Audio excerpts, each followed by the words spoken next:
Hey, greetings from Las Vegas. We missed you guys. Football is back, and so are we. So for the next 30 minutes, we'll give you all the tools you need to be a smarter, better on pro football. Beat the Odds starts right now.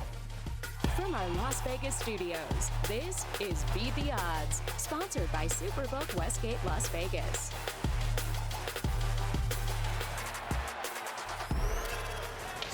All right, here we go. Welcome to Beat the Odds and welcome inside our Las Vegas studio. I'm Dave Hall. And I'm Mariah Janos. If you're new to the show, our job is to give you the tools you need to be a smarter sports bettor. We have two of the best football handicappers in the world to help, maybe even better people, though. They are good people. Now, Teddy Covers is a Las Vegas legend, and Jack's wife just needed him out of the house, so he is here as well. So coming up on today's show, Teddy and Jack will lay out some good early betting trends, who you might want to ride, and which teams you might want to fade. And I'll be chatting with former pro Brandon Marshall. He won a title in Denver. See which teams piquing his interest this season. Plus, I'll dive into player props and the best ways to bet those. I'll be back in a bit. Dave, over to you. All right, here we go. Thanks, Mariah. Boys, it's good to be back. Welcome to Season 2 of Beat the Odds. Such a long off season. My wife is certainly happy that that's over with. We can get back to business and ready to make some money. All right, doing laundry today, by the way, buddy? You know what? I decided to dress it down. So I have a rule, over 146 degrees outside, no coats allowed. It is hot here in Vegas. We're inside, though. That's right. It's 60. Nice air-conditioned studio. That's half full. That's a good start to the year because I'm half empty right now. Well, this is the premiere of Season 2 of Beat the Odds. Thank you guys for tuning in. You know, we wanted some fanfare. Let's celebrate a little bit to start the show. Anniversary. So we got some disco lights. Now, we blew most of the budget on your hair gel, Jack. So all we could afford are these party poppers. So you guys want to pop it off on style? I thought this was the pizza anniversary. Ready? 1, 2, 3. Boom! Now we're There we go. Yes. All right. Well, Not as good as pizza, but it'll work. Now we got to clean the desk. All right. Well, you guys aren't just here for your good looks. You guys are also darn good at your job. So here's a look back at our show before the title game last year between KC and Philly. Let's see how these guys did. Big game. What do you got? Let's call it KC 27, Philly 21. I think Kansas City scores a lot. Because of that, Philly has to score a lot over the total. 2 for 2. Nailed it, boys. I think I lost 6 pounds since then. Looking good. You do look good. Feeling good. And that's our job, is to nail it. Let's see if we can do it again this week. Let's do it. All right. Well, let's start with some early season betting trends that you guys like. Teddy, why don't you get us started? Sure. I mean, when it comes to September betting strategies, the simplest one I know of is this. Bet on good teams. Bet against bad teams. The betting markets tend to be appreciative of the good teams and recognize the bad teams, but they don't necessarily know how good the elite teams are and how bad the particularly bad teams are. So right from the get-go, at the very beginning of the season, I like to keep it really simple. Bet on the good, bet against the bad. Now, once the markets adjust, it's a different story, but that can be 3, 4, 5 weeks into the season. Then the value often flips, and you can find value with the bad teams, and you can find value betting against the good ones. But for this stage of the portion of the campaign, the very beginning, look, buy low, sell high, and you can buy low on some good-looking teams and sell high on some not-so-good-looking teams. That's the direction we're trying to point you today. And Jack, you say early on, sometimes the dogs be barking. Yeah, one thing I learned last year is that a lot of times Teddy and I are in agreement of how we go about making money, but I absolutely disagree with that. I like underdogs. I mean, I think early in the year you're getting value. There's so much new money in the market, so many new bettors that do not know how to factor in a line. And so when you're talking about professional football, they're going to go with the better teams, names on the front of the jerseys, things that happened well last year. And the numbers kind of prove that out. Dogs in week 1 and 2 over the last few years are hitting about 60% of the time, a little over 60%. Small dogs are doing even as good, 55, 31, and 2 against the spread. Those are underdogs of 1 to 5 points. And road dogs also hitting around a little over that 60% clip. Early in the year, I'm trying not to dig a hole. Let's make some pars. We're trying to win the tournament on Thursday. We're trying to get some momentum going. So I like to look underdogs and finding some value early. Do you think one of the factors in that is there's so many new sports bettors out there as more states are legalizing sports betting? That's been my experience, is that you're going to have so many new people that don't really know how to factor in a line, don't know how to apply that, so they're just going to play the better team. So, but it certainly evolves through the season. And not that we're into skinning cats, but there's more than one way to skin a cat. We can find some good teams that are going to cover this week and some teams that there's some value because everybody's playing the favorite team. If everyone handicapped the same way, there'd be no betting markets. There we go. The fact that we have different approaches and different opinions sometimes is a good thing, not a bad thing for the We're both broader awesome. betting marketplace. You are both awesome. All right, you two hang tight. Our friends at the Superbook Westgate Las Vegas, they're fired up for football too. Mariah is there with what they have cooking up this season. Thanks, Dave. I am here with EVP of Superbook Operations here at the Westgate, Mr. Jay Cornegate. So we do have another week until the season officially gets underway. So it's a perfect time to place futures bets. Do you have any advice for people looking to place those bets right now? Well, when you talk about future bets, it's all about finding value. So those teams that received a lot of hype during the offseason are probably not attractive right now, but those that have been ignored, like Las Vegas or Chicago or even New England, that have the capability of making a run, they're at high odds and very attractable right now. Now, there are various ways to bet throughout the season. You've got your sides, totals, props. Is there one preferred bet that you're seeing? One of the more popular off-season propositions are what we call season wins by each individual team. We post a number of how many wins we think they're going to have, and patrons come in and they play either over or under that number. It's very popular mainly because you don't have to win a championship or win your division. You're just focused on your team, and that makes it very attractive to a lot of the guests out there. Now, for a beginner bettor, say this is their year, they want to dive into betting on pro football, what advice do you have for them? Take it nice and slow. You know, there's no such thing as a lock, despite what your friends say, but take it nice and slow. Look at it as more of a source of entertainment. So just have fun with it, but play within your means. All right, Jay, thank you so much. Dave, we'll send it back to you in studio. And Mariah rocking the Canadian tuxedo. Well done. Okay, Lamar Jackson has a fat new contract, so will that lead to a fat win total? The boys are back with the teams they like to fly and also flop this season. Plus, Mariah has a chat with the former champ Brandon Marshall. He tells us how players get locked in for the season grind. Before we head to break, it's a new era in New York. New star quarterback Aaron Rodgers has thrown for 4,000 yards 10 times in his career, all of those in Green Bay. But who was the last New York QB to break the 4,000-yard mark? The answer, Broadway Joe Namath, who did it one time all the way back in 1967. Dave remembers it like it was yesterday. Beat the Odds is sponsored by Superbook Westgate Las Vegas.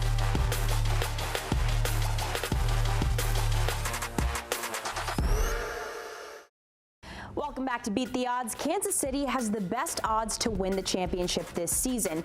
If they pull it off, it would mark the 9th time in league history that a team went back-to-back. But who are the other 8 teams? The answer, Green Bay in 67 and 68, Miami in 73 and 74. Pittsburgh went back-to-back twice in the 70s. San Francisco, Dallas, and Denver did it as well. And most recently, my boys, New England, they went back-to-back in 2004 and 5. Hey, we're back here in Vegas, our studio. Just a Patrick Mahomes touchdown pass from the Las Vegas Strip. All those lights and casinos were built on the backs of bad bettors, so don't be one of those. Scan that QR code and you will definitely get smarter. It's going to take you to our website, beattheoddstv.com. All right, we got our guy, world champion Brandon Marshall, back in the building. Brandon, it is good to see you. So, 53-man roster is set. We still got another week until kickoff, but whether you're a rookie or a veteran, what's the feeling leading up to this week 1 kickoff? Yeah, I mean, I've been on both sides of the coin. So, you know, for some of the guys who are rookies or, you know, maybe second year that barely made the roster, it's like, okay, they're still on pins and needles. Am I still going to be on the team, you know, come the game or week 2 or week 3? So they got to do whatever they can to position themselves to solidify themselves on that roster. You know, the vets, you know, whether they, you know, they want to make it to the big game or they want to, you know, get a new contract, you know, their mind is all over the place as well. So I think even though they're on 2 different pages, I think, you know, the team could still come together for one common goal, and that is to make it to the big game. Yeah, for sure. Now, there's been a lot of changes this offseason. This league is not looking the same as it was last season. Is there any team that's really intriguing to you as the season gets going? Yeah, I like New York. You know, Aaron Rodgers, New York. You know, I think that team looks fantastic. You know, on paper, right? Aaron Rodgers and Garrett Wilson Wilson seem to have a great, rapport already. Dalvin Cook's on the team now. That defense is already stout with, Sauce Gardner and that D-line. So, that team will be fun to watch. Now, going off of something you just said, Aaron Rodgers and Wilson already connecting. It looks like another Devontae Adams out there, and that comes with the territory with Aaron Rodgers. But does preseason matter? We saw that in preseason. Yeah. How much weight does that carry when preparing for week one? It definitely carries a lot of weight. Because especially if a quarterback and a receiver can get on the same page and get on one accord. It's funny you said Devontae Adams, because when I watched Hard Knocks last night, I felt like it was the same type of connection. So I think he's going to raise his game, and I think they're going to be fantastic with it. Yeah, they're certainly the team to watch. Brandon, thank you so much. It's great to see you again. We're just getting started. Dave, I'll send it over to you. Yeah, thanks, guys. A lot of love to New York. I want to send out a special thanks to everybody watching on the Yes Network. We appreciate you guys tuning in. All right, boys, you guys looked into your crystal ball for this season. Jack, let's start with you. We're talking about futures and teams you like to maybe go over their win totals. Yeah, by the way, both New York teams, those are going to be unicorns in Manhattan if they do what they could do. Both a lot of excitement going on in New York. I'm looking for a team, these season bets where you're trying to make money long term. I need a team that can sustain if they have injuries at key positions, and teams that were relevant last year. And I think I found that in Baltimore. Really like, obviously, Lamar Jackson, former MVP, injured last year, missed 6 or 7 games. But this is a team that was relevant. People forget that against Cincinnati in the playoffs, they were reaching the ball over the goal line to take the lead. They give up a scoop and score going the other way, and they end up getting knocked out of the playoffs. I like a team that if they get an injury at that position early in the year, they can sustain and get some victory. So Baltimore absolutely is that team. They're a team that also is going to improve at receiver. They've drafted well. OBJ is there, even if he doesn't play well. I've got a lot of other people. Andrews will not be their number one receiver. And defensively, they are that level. And I love their coach. Of both Harbaughs, one brother, don't care much for. The other one, really like John's coaching style. I like Baltimore both over their win total, and I like them to win the big one in the end at 18-1. Wow. Okay. An extra bonus thought there. All right, Teddy, how about you? Who do you like? Well, last year at this time, we gave you Philadelphia over their win total. This year, let's talk about Atlanta, a team, man, you look at the roster that they've put together. It's like a college all-star team on offense. Defense, they spent a ton of money in free agency. You have a win-now head coach and a very winnable division. I like Atlanta over 8.5 wins. Same story with Seattle in the West. I think the division is winnable for sure, with a couple of very weak teams in that division. And certainly a team you might want to look at for a yes to make the playoffs. The pieces are there for Seattle and Atlanta both to make solid runs and be playoff teams. You get some of the best food in the league up in Seattle and the cheapest food in the league in Atlanta. Both bonuses. If anybody knows food. All right, thank you, Jack. Well, here's a player prop I want to bet. How many jokes will Jack be making about his wife this season? The over-under is 17. I'm taking the over. Yeah, way over. Up next, Mariah is talking player props and how to bet those. Plus, the fellas will tell us which teams they're actually fading this season. Before we take another timeout, when Anthony Richardson takes the field Sunday, it will mark the 8th year in a row that Indy has opened the season with a new QB. That's the second longest streak of all time. But who has the longest? The answer, Chicago, who had a 9-year streak that included Eric Kramer, Cade McNown, and Rex Grossman. You're watching Beat the Odds, sponsored by Superbook Westgate, Las Vegas.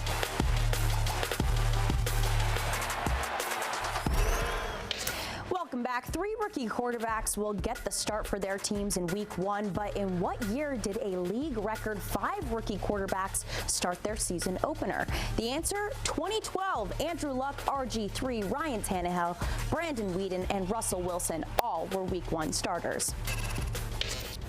All right, now sports betting is more than just picking sides and totals. There's actually an array of bets that can be made surrounding a game, including proposition bets, aka prop bets. Prop bets certainly peak in popularity when it comes to the big game, being able to throw money on the color Gatorade in the coolers or what songs the halftime performer will sing. But that's not the only time you can get in on the action. In fact, those are more of novelty props. Prop bets for individual matchups are a little different, and they add another element of excitement that allows you to test your judgment around a particular player or event that occurs within the game. The best part, unlike totals or sides, you don't necessarily have to wait until the end of the game to know if your bet hit. Take the Week 1 matchup of Tennessee and New Orleans, for example.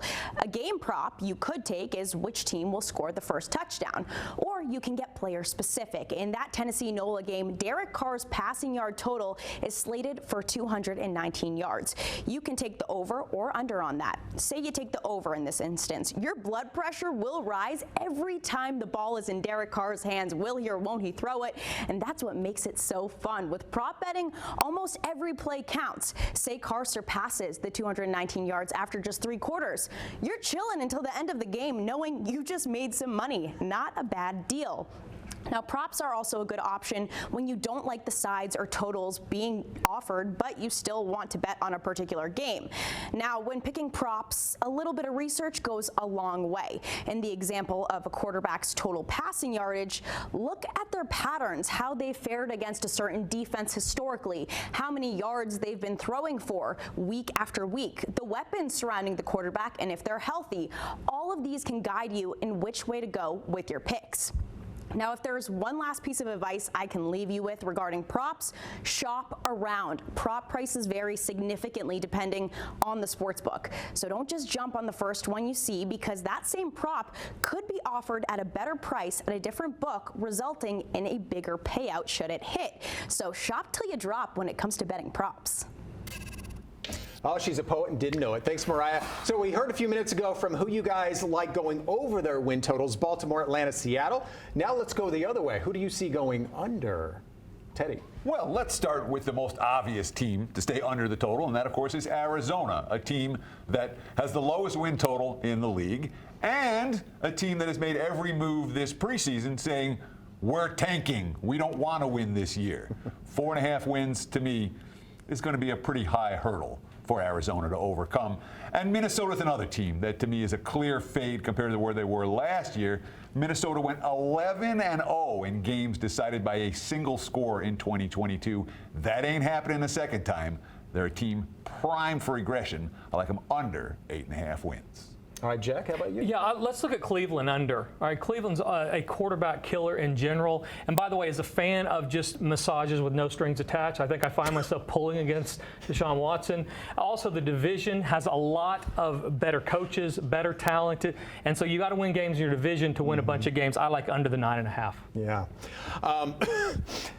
When picking teams to fade like you guys have, what specifically are you looking for? Like you had a good stat there, teams that win a lot of one-score games, it typically flips the other way. Sure, when you have a team that was relatively lucky the previous year, like Minnesota was last year, you expect them to come back to reality. And with Arizona, at least from my perspective, when a team is telling you that they don't want to win, I'm willing to listen. Believe them? Yeah. I need higher expectations at key positions like quarterback than what I think the reality will produce, and also a lot of competition in the teams they're going to play on a regular basis. Let's talk about the team right here in town, Las Vegas. New quarterback. They did bring Josh Jacobs back. What do you guys see out of Las Vegas this year? I mean, they expect the bar is fairly low. Mediocrity. Do we want to hug real quick before the season starts? Because I don't know it's going to be a great one. Oh, Jack, I'll always take a hug from Exactly. you. I'm pulling for him. Oh, I and you want him to smell do well. good, too. Right. I did my best today. Oh. I think, listen, it's a great stadium, great organization. This is going to be a tough year. All right. Mediocrity. Which is what they've been for a long time.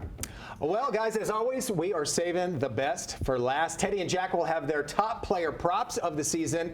Plus, our nemesis is back, the wheel of keeping it real. Today, the wheel will reveal who among us totally wrecked a fancy party. Oh, boy. All right, welcome back to Beat the Odds, and here we are just hanging out in our football cave. This place is cool. This is awesome. I was Very just saying, nice. I'm going to take naps up here. Right. But I was just talking about prop bets earlier, and that's all the rage with the kids these days, prop bets.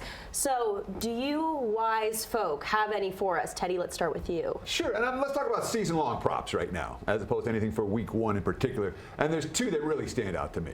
One, Mike Evans, Tampa receiver, who has gone over 1,000 yards every season in his career. Not this year.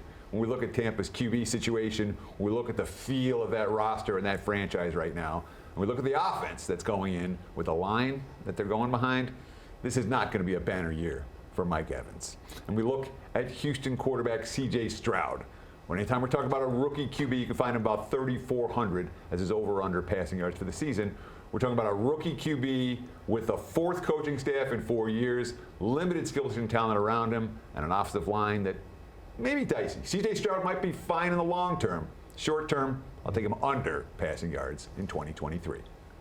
Yeah, if you look at the line setters in the market, they'll kind of lead you in the right direction on some of these numbers. The season passing yards are down about 7% league-wide from 2022 to 2023 as far as the projections go, with some quarterbacks being down as much as 10%. That's less blitzing in the league, a lot more cover 2 or cover 4 or cover 3 in the back end. So look for, generally speaking, quarterbacks to have fewer yards, but I do like a couple to go over. The only 2 that stayed the same were both Kirk Cousins and Jared Goff. Their numbers from last year to this year stayed about the same.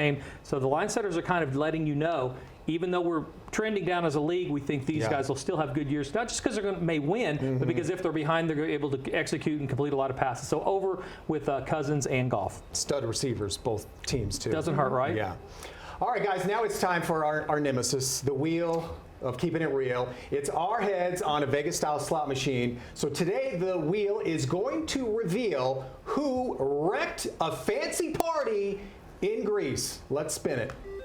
There we go. I think we all know. Yeah, big surprise. Big surprise. I was going to say, if Mariah hasn't done that, we probably have matching stories. They were breaking plates. I was at this woman's house. They were breaking plates. They said, get out and dance. So I ran out in the middle of the dance floor, in her kitchen, hit a spot, slipped on the thing, on the plates, hit my head, and now I'm down on the floor during the middle of the party. Nothing brings down a celebration in Naxos, Greece more than a fat guy laying on the floor to almost pass out. The same exact thing happened to me. You know what? It must be the country. Then. It's the country. You know what that deserves, guys? Party popper. Year 2, let's roll. Good stuff. We'll make a lot of money this year. Great. All right, thanks, guys. That was a pretty good first show. Not bad. See you next week.